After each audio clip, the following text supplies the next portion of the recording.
L'aviation représente 2% des émissions mondiales de CO2. Compte tenu des prévisions de croissance du trafic aérien, cette part pourrait doubler d'ici 2050. Le secteur s'est donc engagé à diminuer ses émissions de CO2 et pour cela, il existe différents leviers. L'optimisation des trajectoires et la vitesse des avions, le renouvellement des flottes par des appareils plus légers et moins énergivores, mais les véritables ruptures technologiques comme l'avion solaire, électrique ou l'usage de l'hydrogène ne verront pas le jour sur des vols commerciaux avant des décennies. Aujourd'hui, l'un des leviers les plus prometteurs pour réduire ces émissions de CO2, ce sont les biocarburants. Les biocarburants participent à la réduction des gaz à effet de serre dans la mesure où le CO2 dégagé lors de leur combustion est compensé par le CO2 absorbé par les végétaux lors de leur croissance. C'est bien la plante qui va capter le CO2 dans l'atmosphère. C'est ce qu'on appelle la réduction à la source du cycle de vie des biocarburants. Le biocarburant a une capacité de réduire à volume équivalent jusqu'à 80% des émissions de CO2.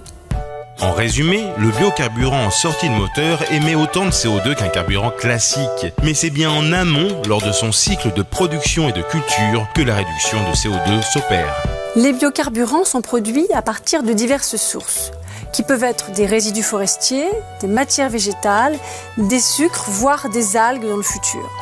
Ce qui nous semble prometteur aujourd'hui, ce sont les huiles usagées, parce qu'elles s'inscrivent résolument dans le cadre de l'économie circulaire et sont recyclées. Les biocarburants issus d'huiles recyclées sont à ce jour les plus vertueux en termes d'empreinte carbone, loin devant les énergies fossiles et devant les biocarburants directement issus de l'agriculture. Si le surcoût direct de ces biocarburants durables est significatif, les apports en termes environnemental et social le sont tout autant. Suez, acteur du recyclage et de la valorisation, collecte et trie les huiles alimentaires usagées. Autant de déchets recyclés dont les collectivités n'auront pas à supporter le coût. Le métier de la collecte des huiles, c'est comme tous les métiers du recyclage et de la valorisation, c'est des métiers qui sont très locaux et non délocalisables. On travaille avec une quinzaine de partenaires, ça représente environ une trentaine d'emplois.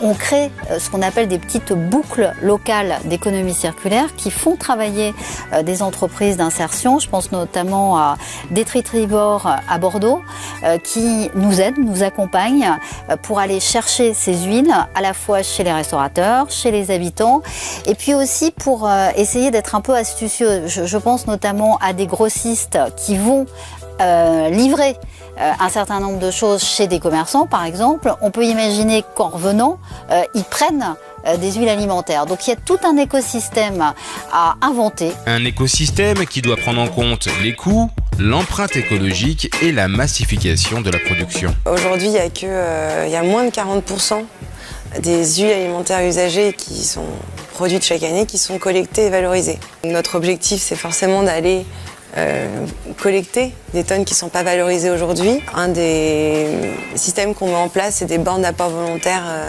pour les particuliers. C'est assez simple, c'est une borne d'apport volontaire comme pour le textile, comme pour le verre.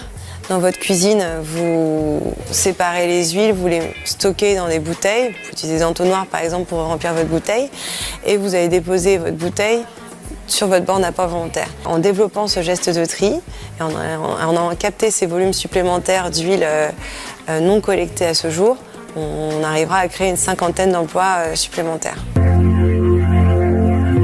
Aujourd'hui, les freins opérationnels à l'utilisation du biocarburant ont disparu. Les grands aéroports comme Los Angeles ou Oslo alimentent les avions en biocarburant via des pipelines sous le tarmac raccordés aux cuves où sont opérés les mélanges. Des mélanges de carburant classiques et de biocarburant certifiés. Air France a réalisé 78 vols commerciaux à base de biojet. Alors, est-ce que c'est viable ? Les études techniques avec nos grands partenaires, Safran, Airbus, montraient qu'il n'y avait pas d'impact sur la performance des moteurs. L'absence également d'impact opérationnel, nos équipages, les équipes seules, n'ont pas eu besoin de modifier leur process de travail. Et puis, important également, l'acceptabilité par les passagers.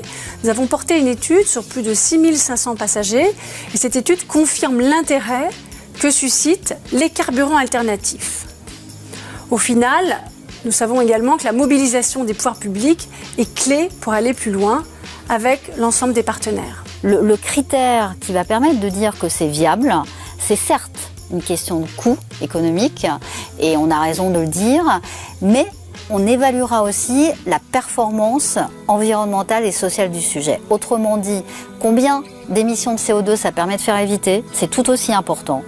Combien de personnes ça permet de faire travailler. Voilà, donc la performance qui va être envisagée est une performance globale, donc un coût global. La France a des atouts, des technologies de pointe, des industriels engagés et une volonté des différents acteurs. Le CV, c'est pour nous un partenariat, une ambition partagée de mettre notre intelligence collective à profit pour trouver des dispositifs incitatifs innovants. C'est aussi et surtout un investissement à long terme pour les générations futures.